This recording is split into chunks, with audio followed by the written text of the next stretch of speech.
Domestic Violence Awareness Month, Councilmember Andrade.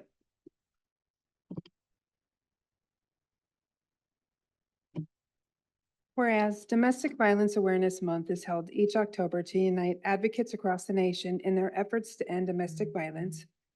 And whereas, according to the U.S. Centers for Disease Control and Prevention, 1 in 4 women and 1 in 9 men in the U.S. will experience sexual or physical violence and/or stalking by an intimate partner during their lifetime. And whereas domestic violence is a significant public health issue that has a devastating impact and is present in every community, regardless of race, culture, ethnicity, religion, sexual orientation, gender identity, age, or social, economic status. And whereas patterns of abusive behavior include physical and sexual assault, emotional abuse, isolation from friends and family, monitoring and controlling another's finances to gain power and control over them.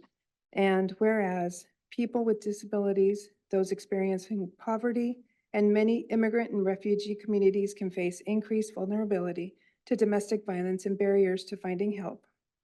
And whereas our city recognizes the importance of promoting access to emergency shelters and housing options, ensuring that no survivor is forced to choose between homelessness and returning to an abusive and unsafe living situation.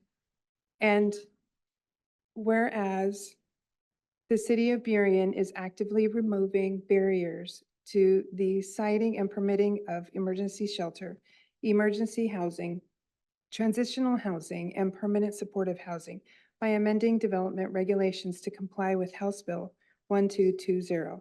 And now, therefore, the City Council of the City of Burien, Washington, does hereby ask all Burien community members to join together to proclaim October 2024 as Domestic Violence Awareness Month in the City of Burien, and urges all community members to support efforts to prevent and end domestic abuse and increase awareness and action on this issue.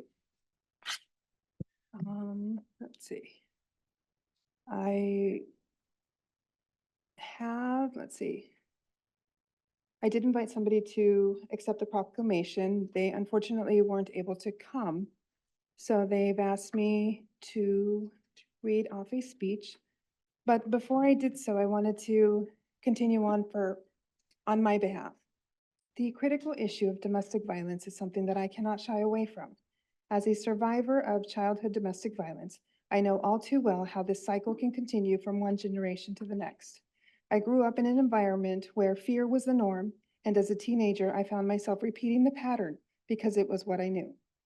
My mother, who faced her own struggles, didn't have an out, and I want to ensure that no one else feels trapped like she did. We must continue to work tirelessly to end this cycle. It's crucial to raise awareness, provide resources, and support survivors, and make available in all languages so that future generations can break free from the cycle of violence. So thank you. And then from Silent Task Force, this is what they've sent.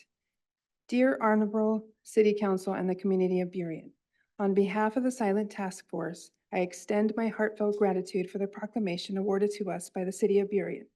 We are deeply honored to receive this recognition for our efforts in supporting individuals affected by domestic violence. This proclamation is not just an acknowledgement of our work, but a testament to the strength and resilience of everyone involved in this cause: survivors, advocates, partners, and community supporters. It signifies a collective commitment towards creating a safer and more compassionate environment where every individual has the right to live without fear. As we accept this recognition, we affirm our dedication to providing essential services and support those in need. Your support makes it possible for us to continue our mission to empower and uplift survivors, offering them a safe pathway to freedom and healing. Thank you, City of Burien, for partnering with us in this vital work. Together, we are making a meaningful difference in the lives of so many. With sincere gratitude, Latanya Horace Dubois, Executive Director, the Silent Task Force. Thank you.